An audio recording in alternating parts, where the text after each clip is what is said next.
Yeah, yeah, yeah, yeah, yeah, yeah, yeah, yeah, yeah, yeah. Oh, oh, oh, oh. Yeah, yeah, yeah, yeah, yeah, yeah, yeah, yeah.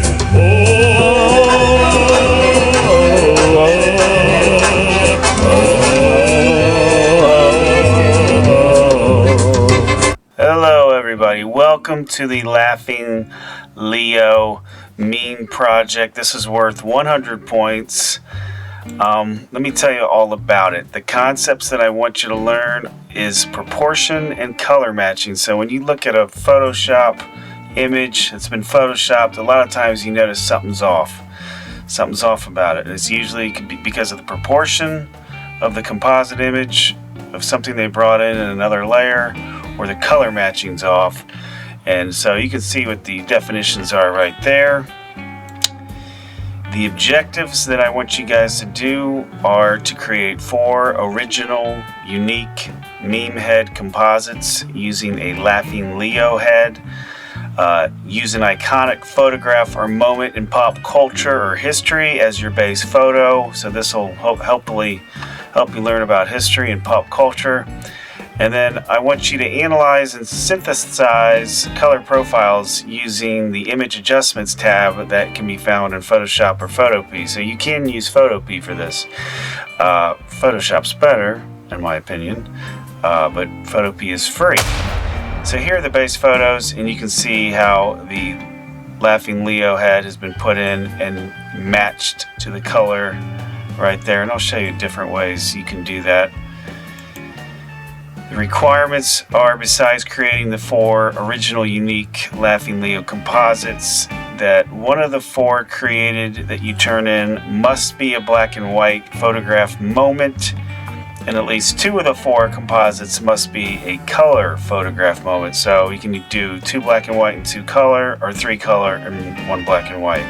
Those are your options. Skills that you might walk away with are being able to create composite images using Photoshop and Photopea, being able to cut out figures and subjects using Polygonal Lasso tool using Photoshop and Photopea, and being able to adjust color levels, exposure, vibrance, and curves to match the color. So here's how you're being graded. There's 4 composites, so each one is worth 25 points. So for the black and white one, here's how you get the points. 10 points each for that. Plus you get to have your signature on there, and then these are for the colors. Probably the hard part of this project is finding a good base image, because you want the same perspective as the Leo head, you know, that kind of front on, just a little bit 3/4 view, and that's kind of hard to find sometimes, so that can be tricky to find. But these are some phrases or wording. You can mix them up, match them up, but iconic moments in history, famous photos, you know, look up that kind of stuff. I think you'll get a lot of hits with famous movie scenes and famous sports photos, and even famous mug shots. If you want to do that, that'd be kind of funny. So to get started, you go to either Google Classroom and download the image, or you can just use the 2 links that I provide in the description in the YouTube video, because you're basically going to be going to this website right here. This is the one that I used, this picture right here. And you're just going to right click, save image as, and then save it somewhere where you know where it is. So I'm going to save it onto the desktop, and then I'm going to open up that image on the desktop. You can save it wherever, downloads.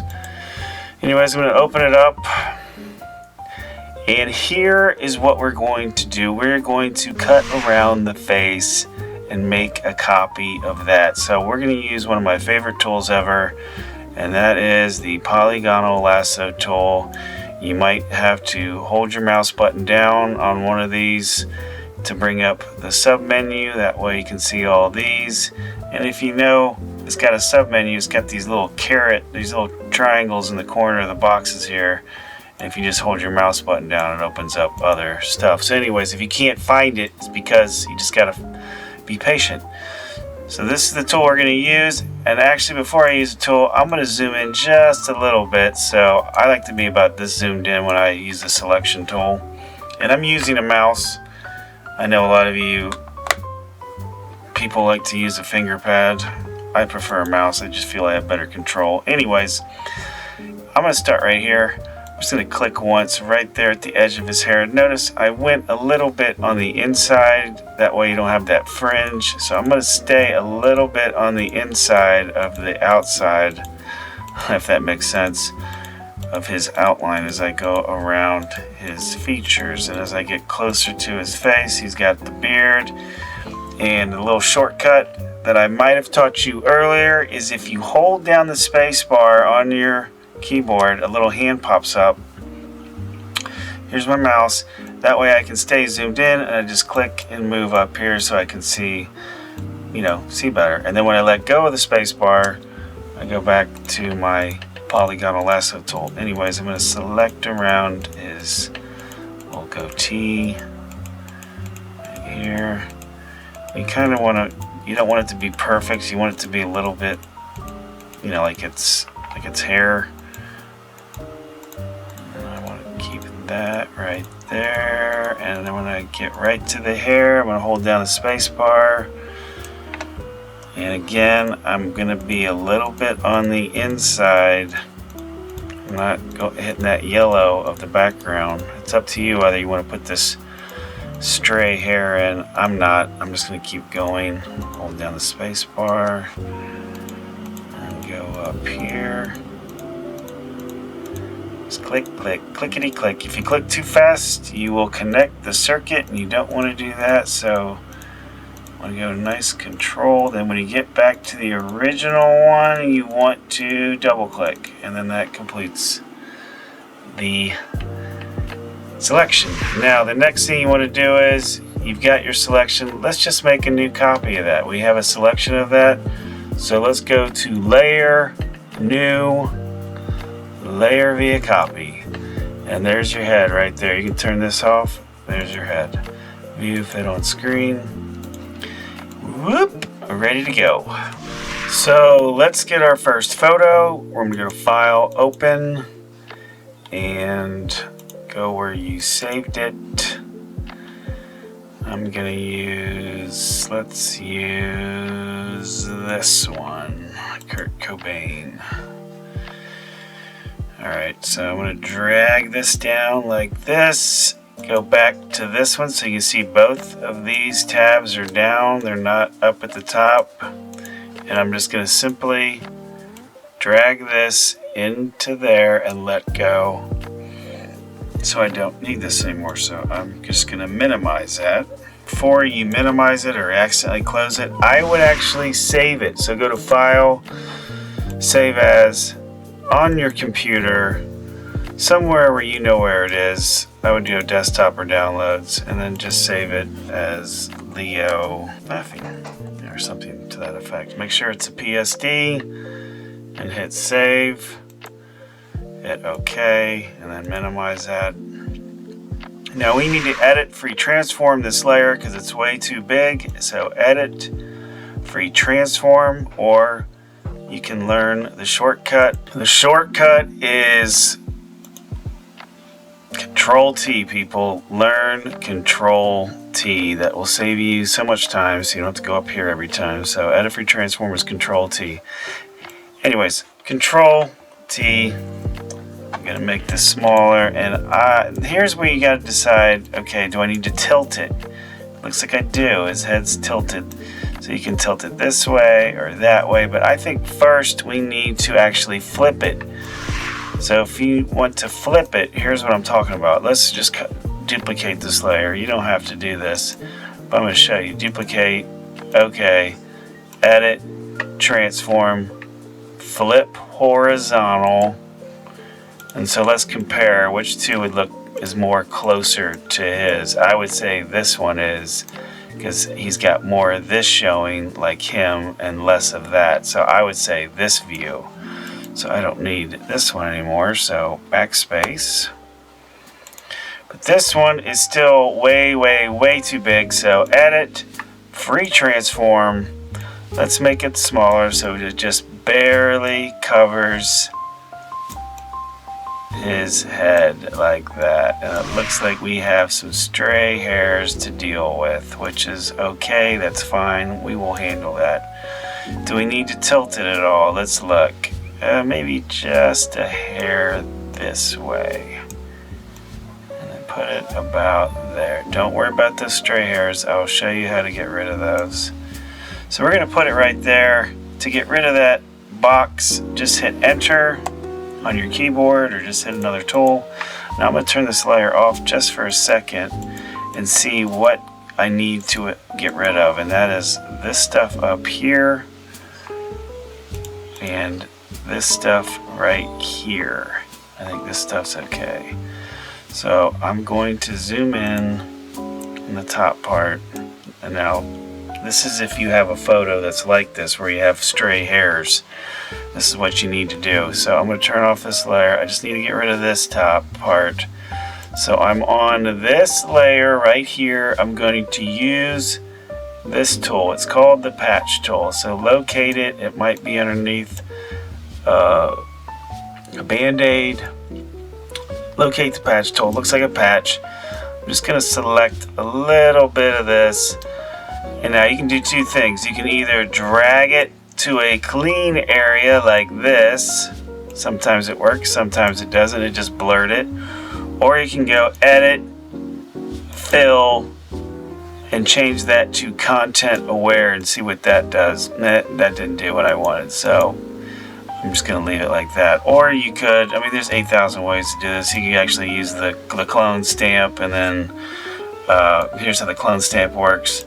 Just move over here, and you have to hold down Alt on your keyboard to establish your base. So I'm going to click, and then when I go over here, you'll see over on the left there's a plus, and that's where it's actually coloring from. So there's multiple ways to get rid of this stuff, and it's only keeping it in the selection. So if I select, deselect, and then use the, I'm just going to work on these edges a little bit so it doesn't look so ugh. Alright, now let's turn it on. Okay, got rid of those. So view, fit on screen. Where else? Right here. So let's zoom in right there. Now if you could also try using the smudge tool. I don't recommend this. It's kind of, sometimes it works, sometimes it doesn't. But you find a smudge tool. I would set your strength at 50%, make your brush maybe about 85. I wouldn't go the full 100, and make your brush, I don't know, about this size. Let's see if this works or not. I can always edit undo. So you grab right here, notice just a little sliver of the hair is collected, and then you just push in, but see it blurs everything. So if it's just a little bit, yes, but for this, I don't know, maybe we'll just use the patch tool and see if that works. So I'm going to grab this area right here, drag it to a cleaner. That still left that halo. So actually we'll probably use the clone stamp. So again, if you need to use a clone stamp, choose it. You can see as you move your mouse, first you have to hold down Alt over, I want it to be like this color right here. So I'm going to hold down Alt, click once, and then move over here, and now it's gonna color up that spot. So that's one thing you can do in your arsenal to make it look as realistic as possible. Alright, so it looks like that's good on over there. I'll keep it like that, except now we have a problem. What if they have something in front of his face that you need to see? Well, again, easy fix. Let's turn off his layer. We need this part of the microphone on top of this layer right here. So I'm going to turn this off. I'm going to go to this layer, get my favorite tool, Polygonal Lasso tool, and I'm going to carefully select around the edge of this microphone, like so. The more zoomed in you are, probably the better it looks. And I'm just going to grab a little piece like this, and then you can go back to complete it. Now what I'm going to do is I'm going to go to Layer, New Layer via Copy. Call this microphone, and I'm actually going to turn this back on, but I'm going to drag the microphone layer above, hit that layer, so now it's where it needs to be. So if I need to move the Laughing Leo layer, so let's go to Control 0, edit free transform, Control T, then I know, okay, that's, if I need to rotate it at all, the mic's going to stay still.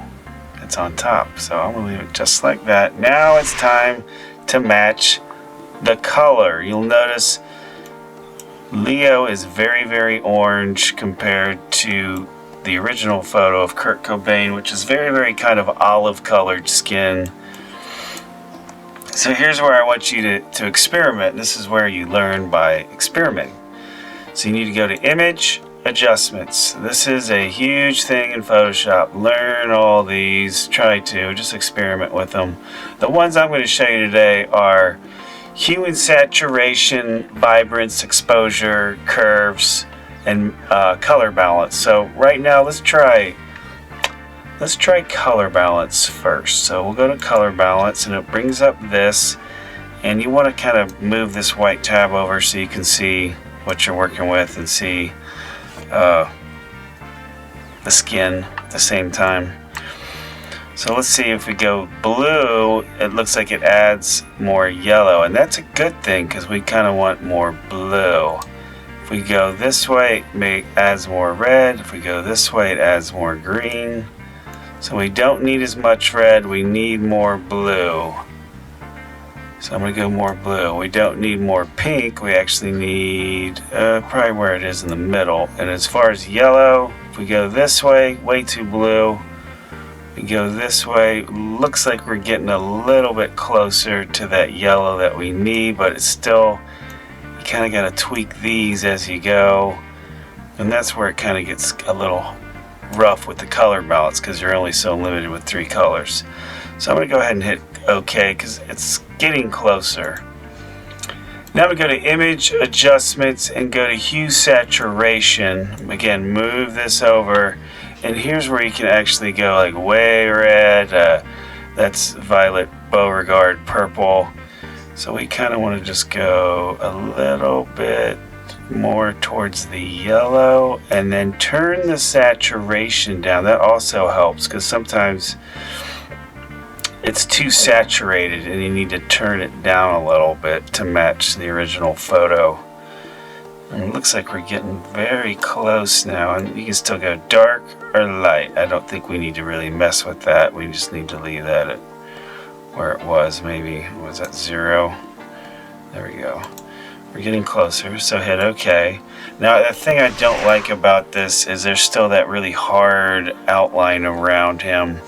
So I'm going to use my magic wand, and if you don't know where that is, it might be underneath this. So you need to hold down your mouse button, find the magic wand tool, and I'm just going to click just around his head. I'm on the layer head, but I click around his head and it selects his head. So view, fit on screen. You'll notice that the outside is also selected. I'm going to go to select, modify feather, and let's go about 2. Feather radius 2. I'm going to zoom in so I can see what happens. So I feathered it by 2, and if I hit backspace on my keyboard, you'll notice it fuzzes that line up a little bit right at the edge right there. Hopefully you notice that. That's good. You want that. It kind of now matches the edge of the subject. So you might have to do that a couple times, maybe 2 or 3, maybe even more than that, to kind of feather that edge. So view, fit on screen, see what that looks like. Select, deselect. Now it looks like this could use a little bit of erasing. So if you need to tweak the erasing on your head, you can always go back with your eraser and do that. So I'm going to choose my eraser, change the size, and I'm going to turn the hardness down to like, I don't know, 30%, because I don't want it super hard. That's still a little bit too rough, so maybe even softer than that. So maybe a super soft brush, like 0. Let's go 0. turn the opacity down to like 60. So I just want to feather this area right here just a little bit so it doesn't look so immediate. So let's see what that looks like. It looks a little bit better, not so dark. And if you need to like add a shadow there, don't forget about the burn tool, which is right here.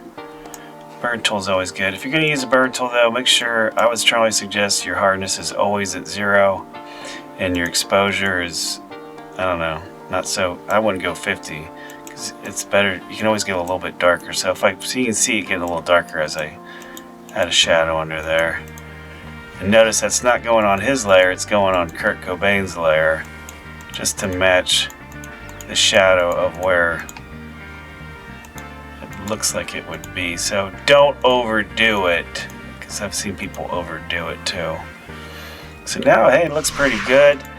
I'm also going to show you vibrance. So image adjustments, vibrance. It's another tool in your arsenal that I want you to try. If you turn up the vibrance to 100, you'll notice that it really increases the saturation almost. And it's the same kind of thing with this. So these are two other tools you can tweak a little bit to match the color better. But yeah, try all of these to match the colors. Exposure, I'll show you what exposure does. This makes it brighter, so say it's got a lot of lightness, you want to turn up the exposure, or if it's kind of a dark picture, if it's underneath a helmet or something, you want to turn down the exposure. Offset, again, that's something that depends on the era of the photograph when it was made. You kind of want to match the black. So this is way too dark. You can see the darks don't really match up with those darks. So you kind of want to use this to where it looks like the darks would match up. So right about there. So it was really close. And same thing with gamma correction. That thing makes it darker or makes it brighter. You just kind of, you got to use the power of your eye in matching up the color profiles.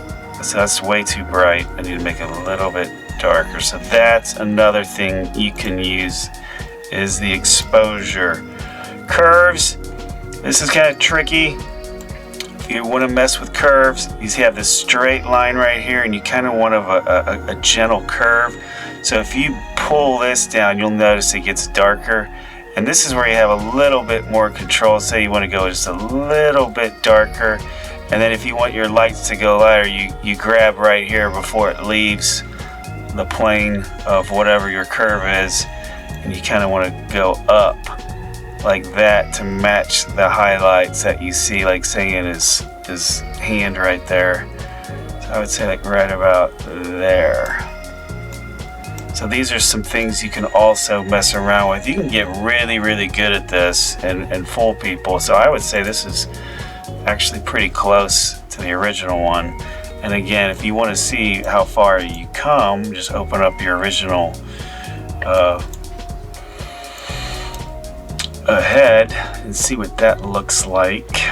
Where did I save it to? I think I saved it to my desktop, didn't I? Neil laughing, yeah, there it is.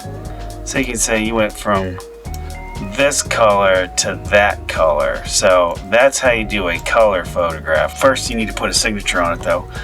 So file, open, find your watermark. There's mine. And just drag it in. Don't need that anymore. I'll just minimize that. Edit free transform to make that smaller. And then, put that in the corner somewhere, wherever, somewhere inconspicuous. And if you even want to turn down the opacity a little bit to make it a little bit see-through, you can do that if you don't have a watermark. And then file, export. Quick export as PNG. That's so much easier than doing all the other stuff. It brings it up. You can just hit Leo Mean 1. Save. It's saving in the picture so I know where it's saved. Minimize this. Now I'm going to show you how to bring up a black and white one. So let's open up a black and white example. And I will show you this one. When Lee Harvey Oswald was shot, shortly after he killed JFK, allegedly. So I'm going to bring in the Leo head meme. Gonna use the move tool, move that in, minimize this. Now, oh, it's pretty close. Now, this is like a bobblehead. Yes, it would look good, but again, we want it to look realistic. So edit, free transform. Looks like there's a slight rotation, and I already have the perfect vantage. So this is a good photo. I'm just gonna make it slightly smaller and position it over his, just like that. I'm looking at the chin right there. So maybe a little bit lower. I'm going to turn down the opacity to see how close I am. Oh, I'm real close. I would actually keep it like that. I don't want to probably go any smaller. All right, same thing. I want to actually do some feathering around. If you notice, this edge is really, really hard right there. So I'm going to use my magic wand tool, select around that. I'm on the right layer. Select, modify, feather. We'll go 2 again, and I'll hit it a couple times, backspace. I'm gonna hit backspace a couple times. 1, 2. See what that looks like. Maybe a couple more times. All right, I did it 4 times. Like I said, you could even turn up the feather to like 3 pixels. It's totally your call. I wouldn't probably go more than 4. So view, fit on screen, select, deselect. Yeah, that edge looks a little bit better. So image, adjustments, channel mixer. We're gonna do channel mixer this time. And we're gonna turn on monochrome. All right, so I would first start with a constant to establish your darks. Obviously, the more you go this way, the lighter it gets, and that's white. So a lot of people like to establish, okay, what's the darkest dark on here? It's like right down there. So it's actually already pretty well where I need it to be dark-wise, maybe just a little right there. All right, then you're gonna mess with the blue, red, and greens to match the other skin tone. Like I'm looking at this skin tone, this skin tone, this skin tone. So it definitely needs, I'm gonna try a little bit more green. Oh, and we're starting to get a nice kind of highlight right there. Maybe a little bit more red, not too much, because too much, it looks fake. Fake, fake, fake, fake, fake, fake. That's actually pretty good. Maybe the blue, actually, if I'd go this way, same thing, gets a lot lighter. So the red and blue should probably remain back, and you push the green up. Now it depends on what kind of black and white photo you're using too, of where you need these to be. I would say maybe a little bit more blue this way. I'm looking at the shadow right here. Yeah, maybe just a little bit more right there. So that looks pretty good. It kind of matches the lights and the darks on the other faces. Maybe it's a little bit too much.